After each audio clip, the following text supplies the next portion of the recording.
All right, good morning, everyone. It's always an honor and a pleasure to be here, to be able to do a study and bring something to inspire, to instruct in terms of Spiritism.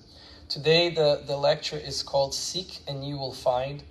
And most of the things that were extracted for this lecture, brought here for you guys, are from chapter 25 of the Gospel According to Spiritism, that has the same title, Seek and You Will Find.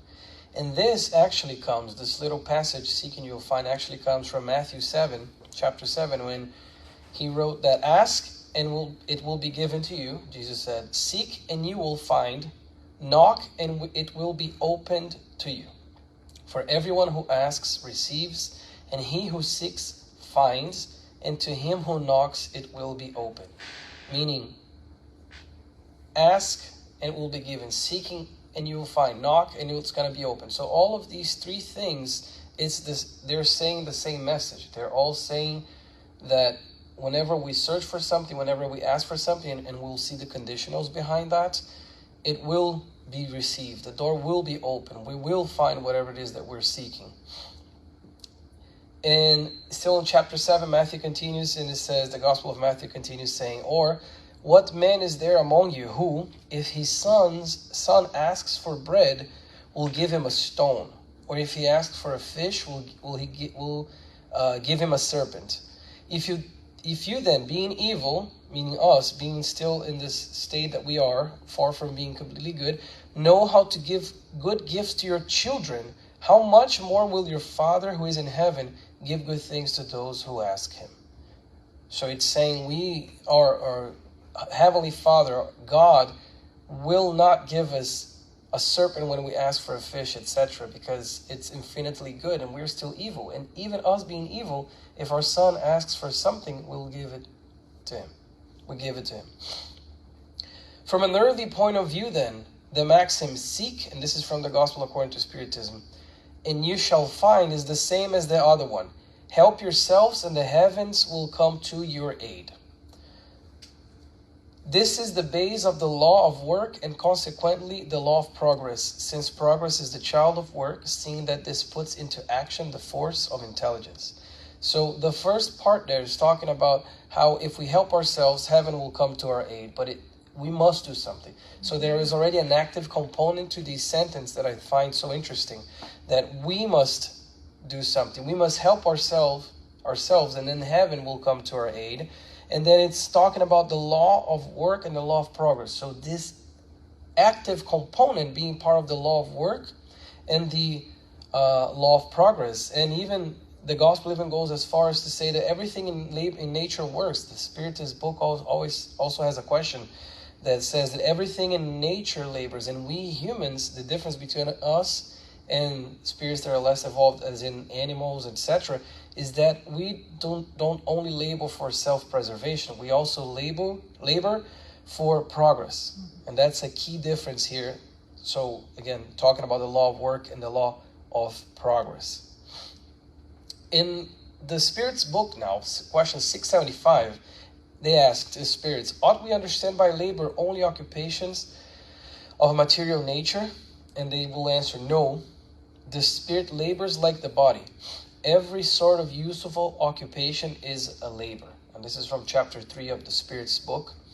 And so labor is not only material, every sort of useful occupation, because oftentimes we think of labor as something that will have to yield some sort of financial compensation. That's not always the case. That they're saying here that the spirit labors just like the body. Or if we think about it, when we fall asleep, when we go to the spirit planes, we're also laboring there as well. And we're not necessarily getting anything material in return.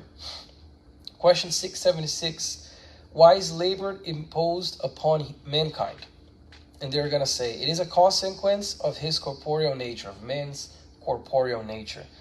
It is an expiation and at the same time a means of developing his intelligence. Without labor, man would remain in the infancy of intelligence, meaning it's an expiation and at the same time a means of developing our intelligence. It's a means for us to progress, for us to evolve as eternal spirits. So we have this labor.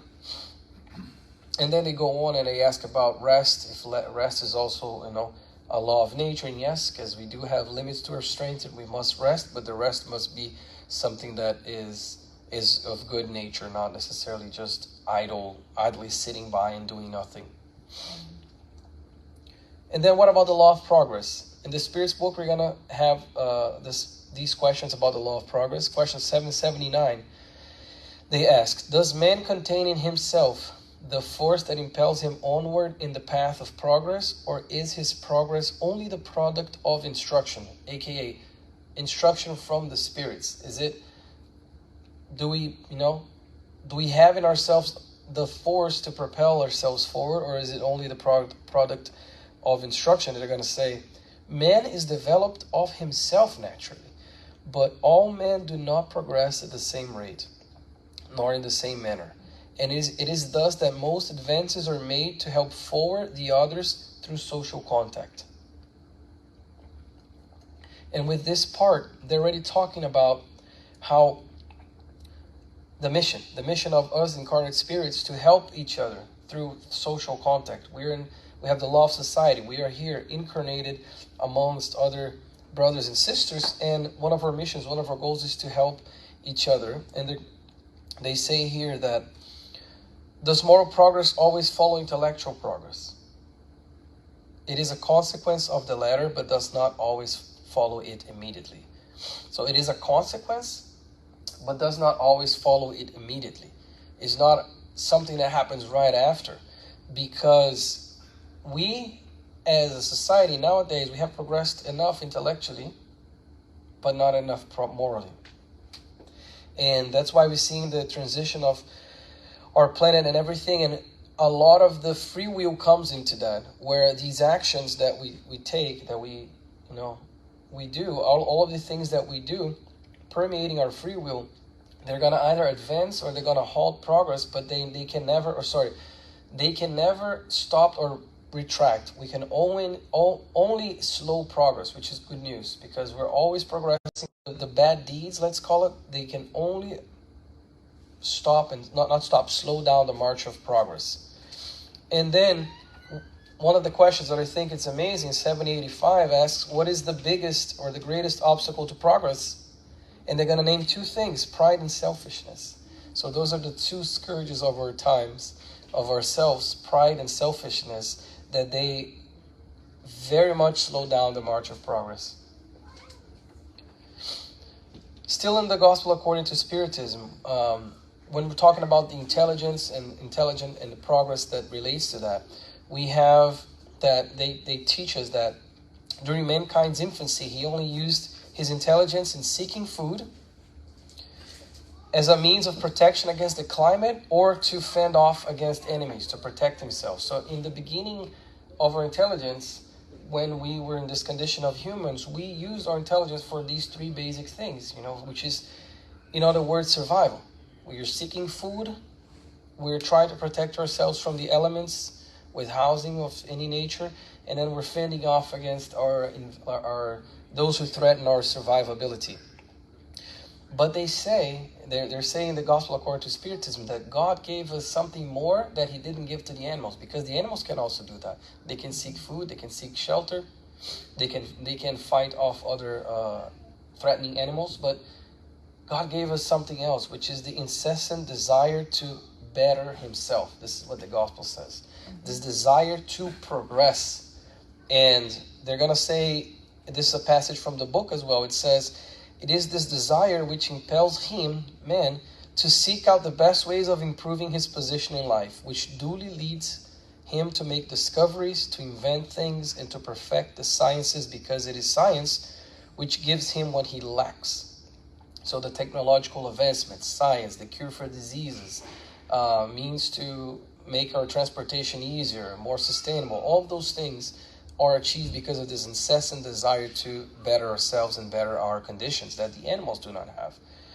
After material nourishment, man needs spiritual nourishment. This is how he passes from savagery to civilization. So talking about what this material nourishment that man needs, but after that, after our bodies are nourished, we need the spiritual nourishment. And that's why in this day and age, more and more we find people and we find these struggles with this emptiness, existential emptiness, because it's lacking something else that's not material. It's lacking the spiritual nourishment. But the amount of progress achieved by each person during a single lifetime is very small indeed, in most cases even imperceptible. How then could humanity progress without pre-existence and re-existence of the soul?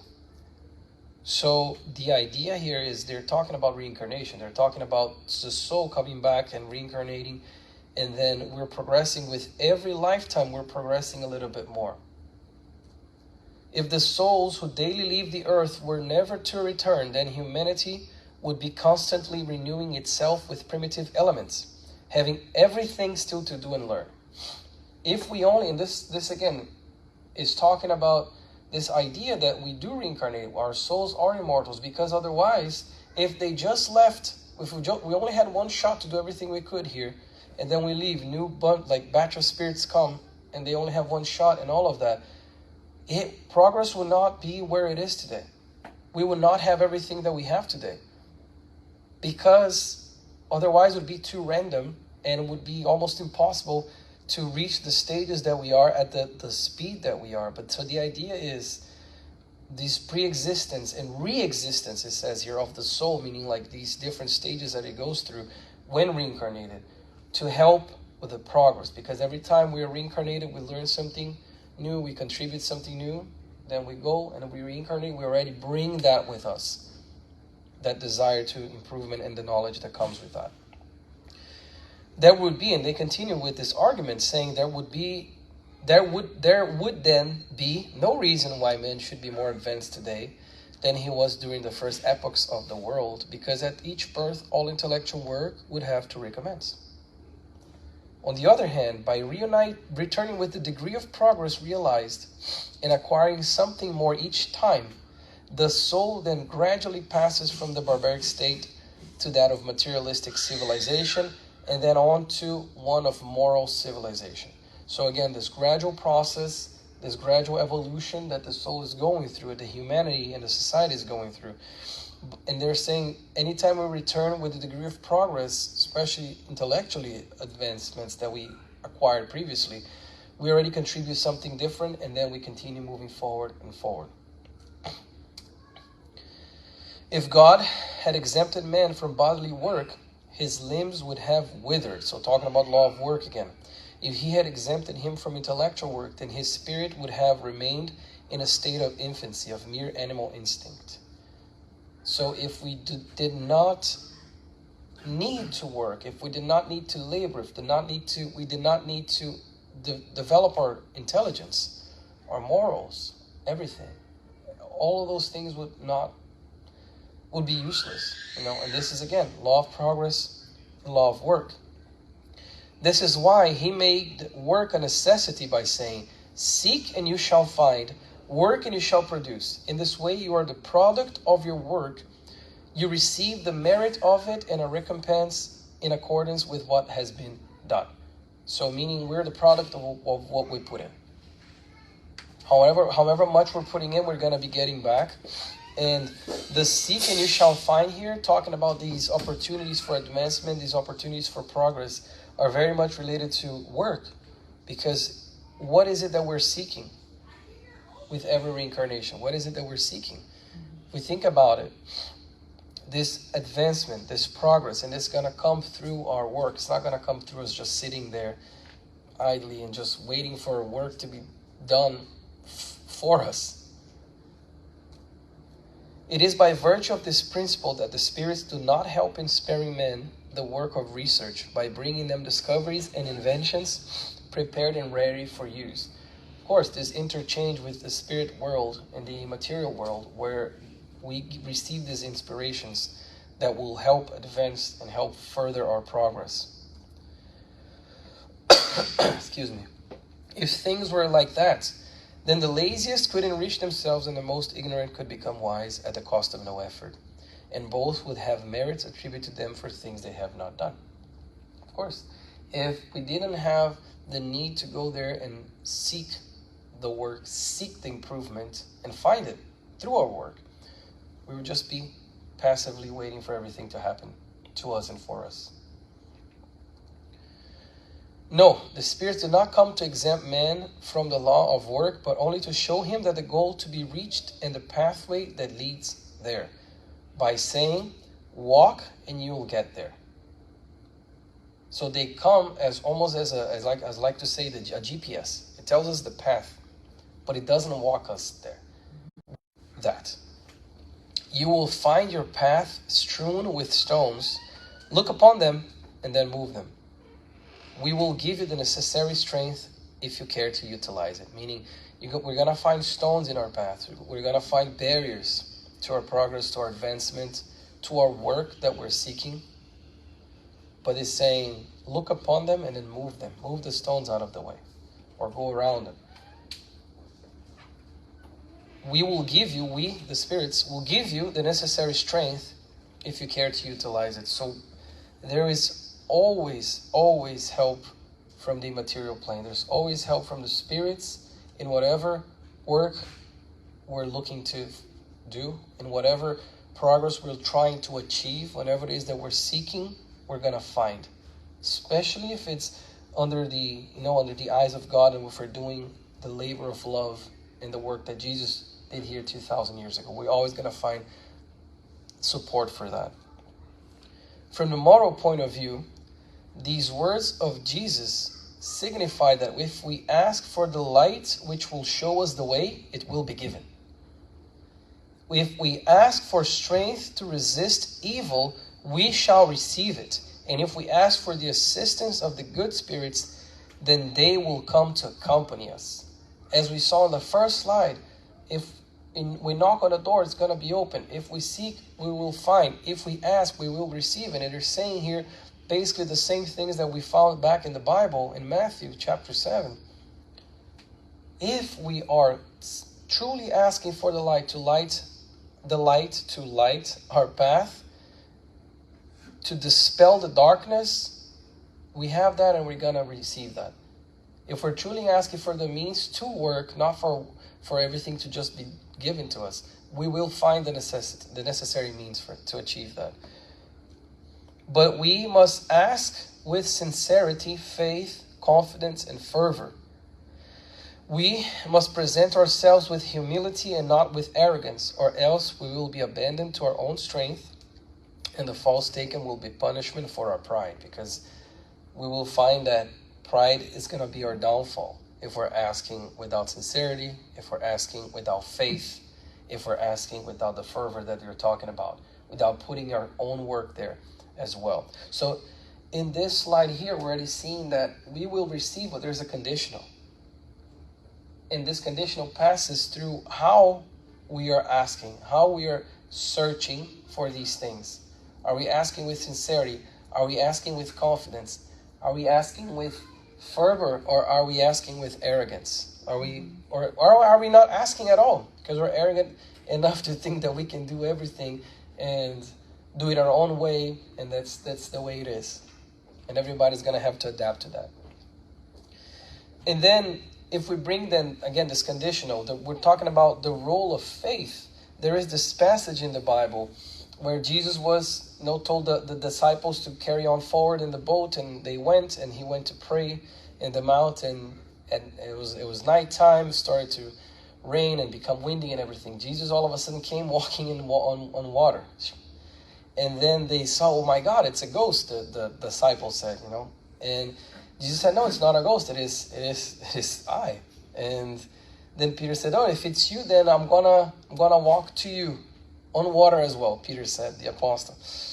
Jesus said, come, and then Peter went to him, but this is the interesting piece here. He said, Peter said, Lord, if it's you, tell me to come to you on the water. And Jesus said, come. And then Peter got down out of the boat, walked out in the water and came towards Jesus. But when he saw the wind, he was afraid and beginning to sink in the water. And I think this passage is so interesting because it says here, when he saw the wind, and some translations of the Bible say that the wind was billowing and everything was it wasn't a good condition, a good environment for anybody to be walking on water, if there ever is one. But when he saw the wind, he started to sink, meaning what? His faith wavered, which to me is so profound that this happened, because it leads us to think, is our faith wavering whenever there are these challenges, whenever there's the environment, whenever there's the wind blowing against us and making it scary? And then he started to sink, and he said, Lord, save me. Jesus went, helped him out, extended a hand, caught him, and said, you of little faith, why did you doubt? Why did you doubt? You of little faith. Meaning, and I wonder if the condition was perfect, would Peter have continued to have walked? Did he have that sort of faith already at that time? Was his faith enough? The fact is, regardless, we'll never know. But what happened was, with the wind, his faith wavered. And then he asked for help. And then Jesus was saying, why did you doubt? I told you could come. You could walk on water just like I did. Come to me if you had the faith. So the role of faith, whenever we're seeking and we're trying to find whatever it is that we're trying to find, is very important. And then, still on the Bible, in the same book as well, there's this passage where, also a famous one, where they were there, the disciples were there with Jesus. People started to gather. It started to get late, and they were in a place that was a little secluded, and people started to get hungry. There was thousands of people there, and then Jesus said, "No, do not send them home. Give them something to eat." And they said, we can't give them to eat. There's too many people here. We don't have enough. So they brought like a handful of fish, a handful of bread, and they said, no, we don't have much. Jesus said, bring me what you have. So they brought the fish and they brought the bread, and as we know, Jesus raised it to the heavens, did a prayer, and all of a sudden the multiplication of the fishes and the breads.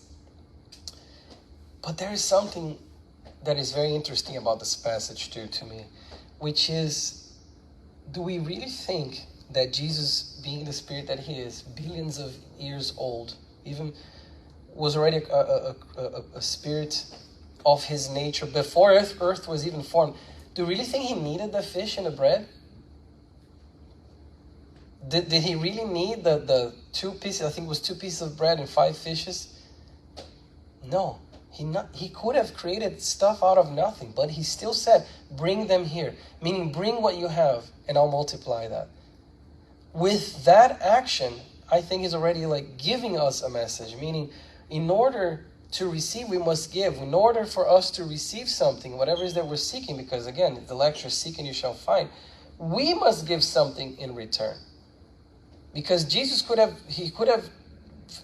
make their hunger go away even without even the materials. Mm-hmm. But he said, bring them here, meaning bring what you have. And they brought. So, again, it implies that we must give something to receive something. Back to the gospel, we have that God comprehends our necessities and provides for them when needed. Nevertheless, man is insatiable in his desires and does not always know how to be content with what he has. Possessing what is necessary is not enough for him. He demands that which is superfluous. Then providence leaves him to himself. Meaning, if we're asking for things that are superfluous, things that we don't need, providence is going to leave us by ourselves. Because we already have way more than what we truly need. Frequently, he becomes unhappy through his own fault, and for having paid no attention to the voice which, through the intermediary of his conscience, which is where the laws of God are written, has given him warning.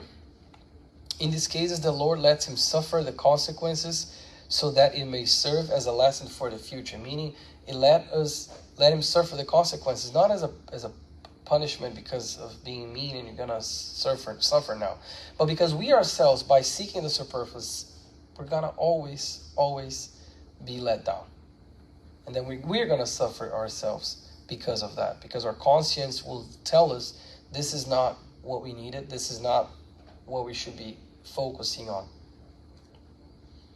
But seek first the kingdom of God and his righteousness, and all these things shall be added to you.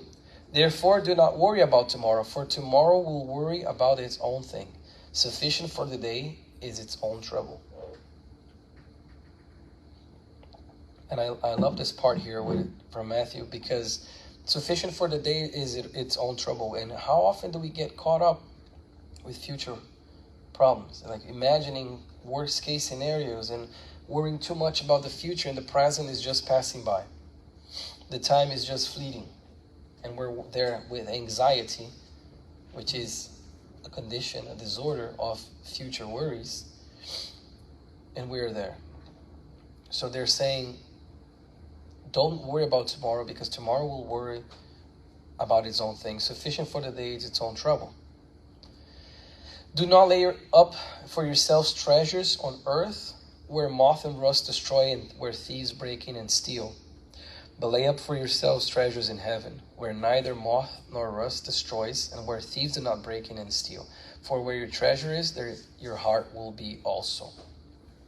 And which is a beautiful passage, and I put the lilies here because even in the same, in the next sentence, what they talk about is how we sometimes worry about these things, food, clothing, and all of that in excess. And it says that even Solomon, in all its glory, with power, with material means, could not dress as well as the lilies of the field. And that's the passage in the Bible that says that. And God dresses, so they say, if God dresses every blade of grass, the lilies in the field, imagine what he has for us. And it says, will he not have much more to clothe you, you of little faith? So the point of seeking and finding here is what Jesus said. Do not accumulate treasures on earth, because they are perishable, but accumulate them in heaven, where they are eternal. So these treasures of heaven, which are what? The treasures of the Spirit.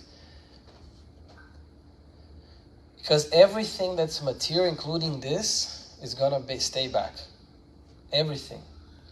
But the treasures of heaven, meaning the good deeds that we do for ourselves, for others, the charity, the changing someone's life, having a better outlook on things, having more faith, working on our patience, all these things that will change ourselves, change our spirit for better, to advance, these things are going to be carried on and on to our next life, not the treasures on earth.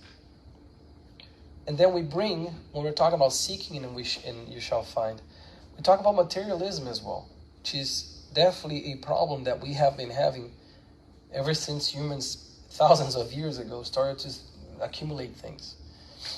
Why is it that anatomists, physiologists in general, those who apply themselves to the pursuit of the natural sciences, are so apt to fall into materialism? This is question 147 in the Spirit's book. The physiologist refers everything to the standards of his senses. Human pride imagines that it knows everything and refuses to admit there can be anything which transcends the human understanding. Science itself inspires some minds with presumption. They think that nature can have nothing hidden from them. Which again, the pride being the downfall here. Pride being this fuel for materialistic actions. And they're talking about the science because it's for the longest time still is science versus religion. Science versus this. Those who still don't believe in God, those know everything and they're saying it because of hubris, because of this idea, this pride that nature can have nothing hidden from me. I'm at the peak of the intelligence. I'm human, all of that. When we know so little still. And we're judging things that we know based on what? Our creations? Based on our senses? It's always going to fail because we are still very limited to the eternal things, to the eternal knowledge, to knowledge of what Jesus had, for instance. But we're still falling into this materialistic view of trying to observe things and measure and judge the results based on our very precarious and very simple sense.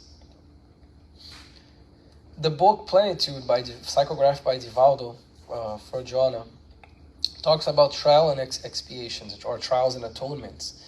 And one And she has this definition of those two, which I think is phenomenal. She says trial refers to the experience required or proposed by the spiritual guides before the candidate's bodily rebirth, examining their evolution records, evaluating their chances of victory, and the resources available to them for the commitment. So these trials are these things that we must still do, and that we have the whole departments of reincarnation, by the way, that help us with that. And we have these spirits that help us delineating these trials that we're going to pass and we're going to have to overcome once we are reincarnated. So these are trials. These are things that we must conquer within ourselves in our march forward. But what are atonements then? She says atonement refers to the restoration of lost balance, returning the offender to the situation he found himself in before the fall. So the idea here is the atonement is this restoration of a lost balance. And we're trying to restore ourselves. Imagine if we're walking a path forward to evolution, and then through our own weaknesses, we deviate, we fall from it. The atonement is going to be to bring us back to that path that we were on, that balance that we were on. And this sometimes can come in the form of sicknesses, can come in the form of these problems that we face in life, because they're trying to restore our balance, to vanquish a debt that oftentimes we bring from past lives. Whereas trials are these things that we choose to overcome, that we seek our trials, that we seek when we're reincarnating. And don't we need them to evolve? We do. So we seek trials. Once we're here, we forget, and then we complain. But we do seek our trials. But we should also seek our atonements, because it is through these atonements that we're going to restore the balance that was once lost. And it needs to happen. It needs to be restored in order for us to continue marching forward. So I brought here some reflections for us to do. Each person can do it in their own minds. Seek and you will find. So my first question is, what are we seeking? What are we truly seeking with the time that we have here? With the limited time we have here on earth, with this unique opportunity that we are reincarnated as we are, with those around us that we have. What are we truly seeking? What are we prioritizing in our lives? How are we handling the tools, our capabilities, our abilities as well, that we have acquired and we were given to evolve? What are we giving in return?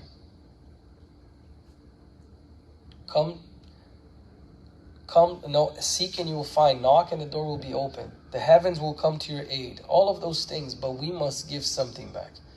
And as I mentioned with the passage with the fish and the bread, what are we giving in return? What are we giving in order to receive?